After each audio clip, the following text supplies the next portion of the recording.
Now this might be interesting, so I'll be happy to take a few questions now, and I'm going to go ahead and render this with fast preview. So let's do afternoon. See what the active lighting is. That's fine. Active, and let's do interior final.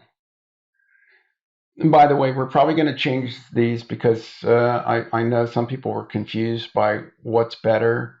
Like some people thought final was what you wanted whenever you were really done. But actually, the order is final, broadcast, superior, and ultra.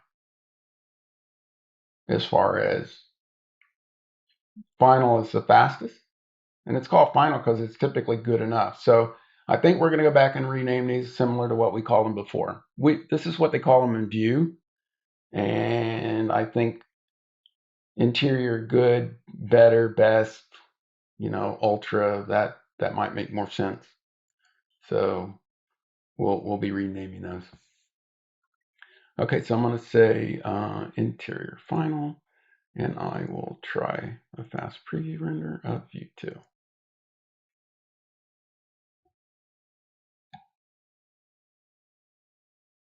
Okay, so questions. So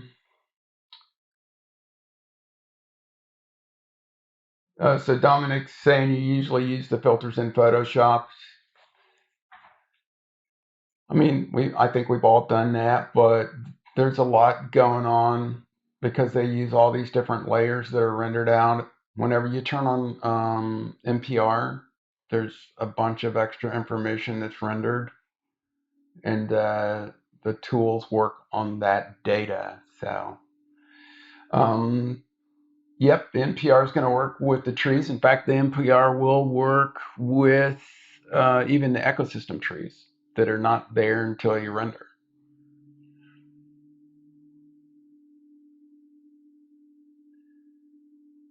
Is it possible to make a movie with realistic water like the sea?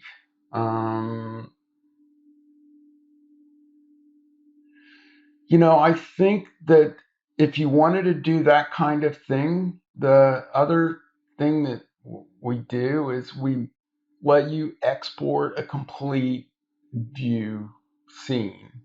And View has a bunch of animation tools, and I think you might be able to do a better job in View if I was going to render the sea.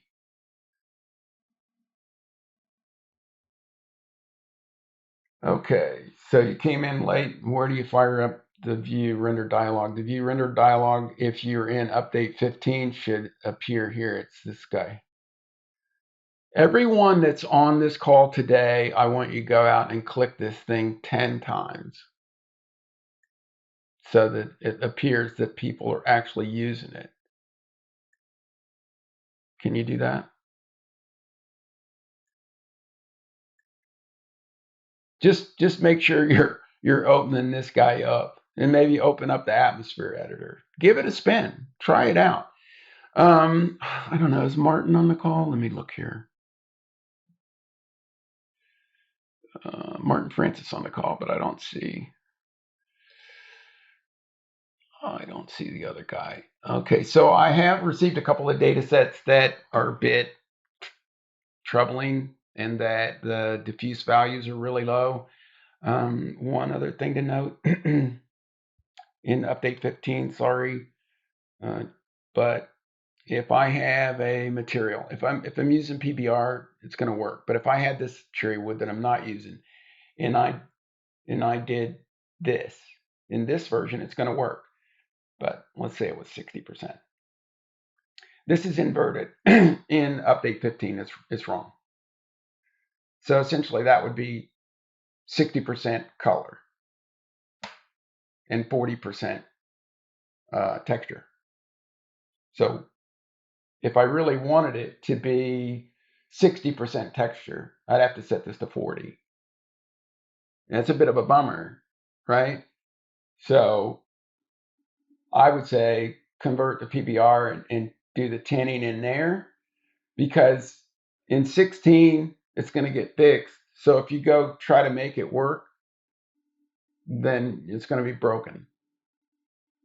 And I can tell you a story that happened to me once, similar thing. Long time ago, in 1988, I was working on a art competition, and it was like a Mars base on the planet Mars, and we had these really cool models that we were building of astronaut helmets. And when we ray traced, the helmets were backwards, and we kept building new helmets, trying different helmets, and they kept coming on really 180 out.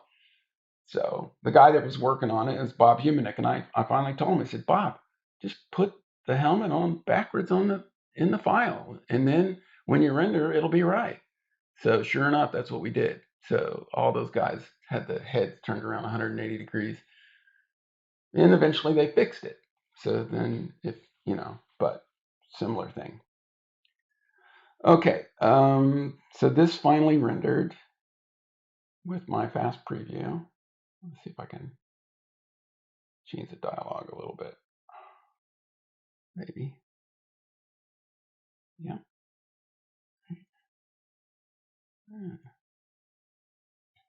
Close that. And then I want to see what kind of performance we get here if I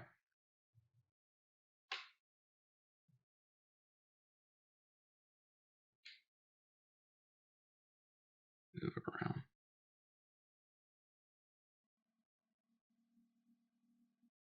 Not bad. Not bad.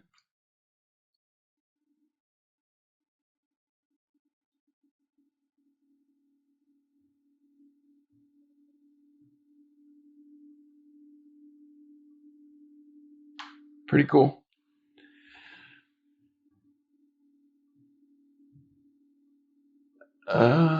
Okay, so are we still talking about water or a pool? Symmetrical surface bug. Symmetrical surface bug. So Martin, are you telling me there's a bug in 15? Or is this going out to Luminar T? Is this the problem in Luminar T? And by the way, if you look, we already have, well, I have, because I'm in what will be 16. You guys right now, you're only able to use these presets. You don't have this. So this is what's coming, just so you know.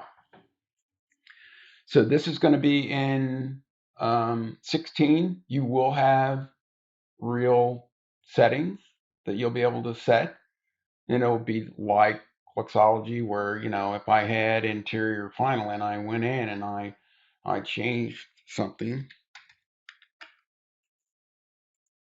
then I would save that and you'll see that it's out of sync. And this is off trying to do the change. So let me just kill this because I don't really care about that now. And in the path tracer, the beautiful thing about the path tracer is really, instead of looking at this and looking at all these things, what are you going to do with this stuff down here? Look at all the settings. In the path tracer, it's how many samples per pixel do you want? That's really it. The more samples you have, the longer it runs, the more exact it's going to be. But truly, exterior scenes, easily 64 samples is plenty. 256 is plenty. You probably wouldn't even need to use a denoiser if you go over 256 samples in an exterior scene, which could be that where if I'm doing an animation of an interior scene, I haven't tried it yet, but I'm really concerned that denoising frame to frame will introduce flickering. I don't know how the artificial intelligence is going to know that I'm going to be doing this animation. I need to be able to look across multiple frames. So we'll have to work that out with NVIDIA and Intel and the guys that are doing the denoisers. I'm just afraid that that could be a problem, rendering animations of interior scenes. I haven't done much in the way of animation myself in a long time, just because if I'm really going to animate, I just go over there because I know I can do it in a day and I'm done. I don't need a render farm. So, okay, so Martin 16, Marco is on the call, and I know that he's aware that we need to get at least a beta out there. We want you guys to start using this stuff, and we need the feedback. We don't want to wait till it's completely done. That's the problem right now with 15 is really kind of a tech preview. But still, you guys should be getting a feel for it, especially the path tracer, because that's completely new. We didn't have that before. So, one other thing. So, let's see. Let me remote into my other box. I got one other thing I can show you guys. Oh, and it went to sleep. Now I got to wake it up. Hold on. It's in Exton. So let me wake it up. That happens.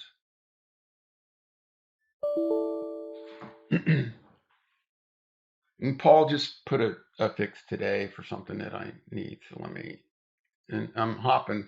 You guys are seeing my wake up machine. I have a Wake on Land software running. And I'm going to wake up my big AMD box. It's got a 3990X. And I should hear it wake up. There it goes. Okay.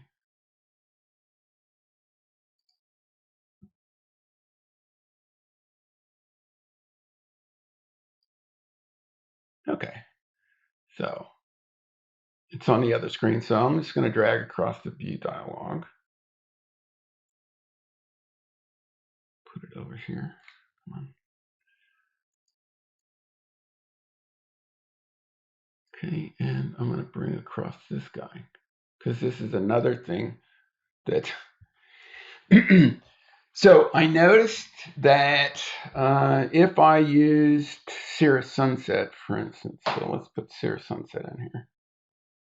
So if you guys were to try this on your version, you might not be very happy. Let's see, Cirrus Sunset. So when I rendered this, I'm going, where are the clouds? Even though if you set the cover to 100%, it's not going to make them appear. But they might not be in the direction that you're looking. So lo and behold, they have this ability to rotate the clouds, the global atmosphere. Let's set this back to 0. And let's see if I rotate this a few degrees this way.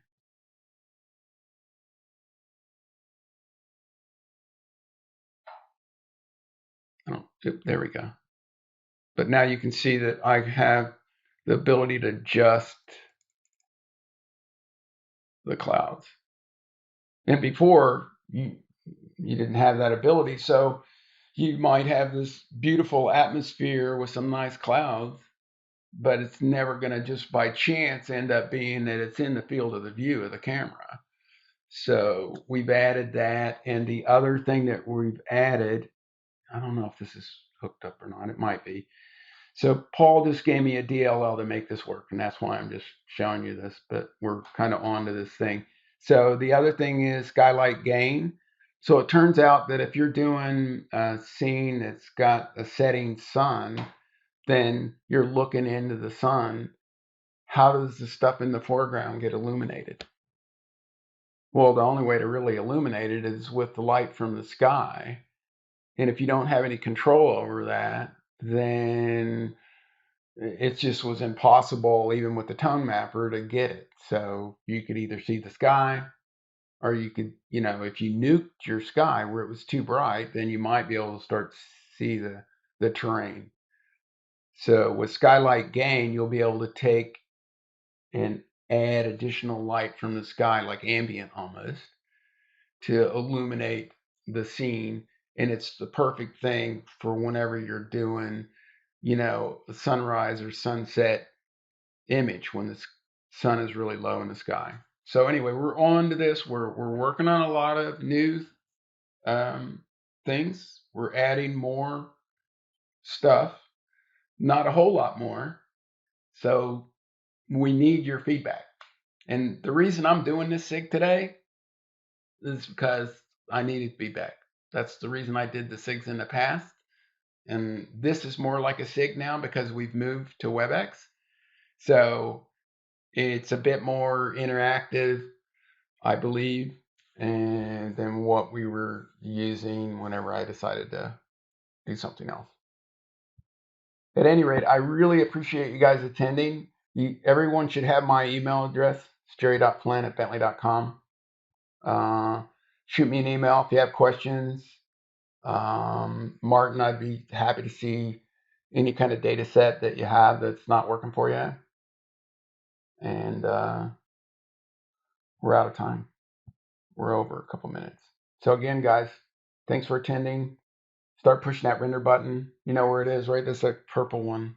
Oh, it's this one right here. Okay, guys. Cheers. So yes, guys, post some images to the gallery if you've got a project that you're working on and you could do a render or two. That'd be cool. I'd like to see some more. I posted a couple recently. There's one that I just posted the other day that came out really nice. The convention center.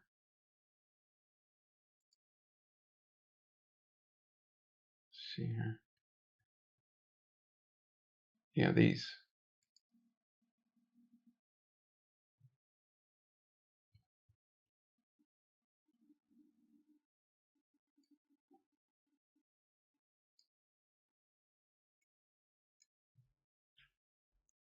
And this is one I didn't have to do much.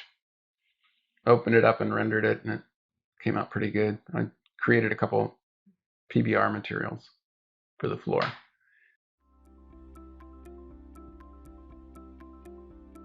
If you found this video helpful, please give it a like. If you want to see more such series, consider subscribing to our channel. Thank you, and see you next time.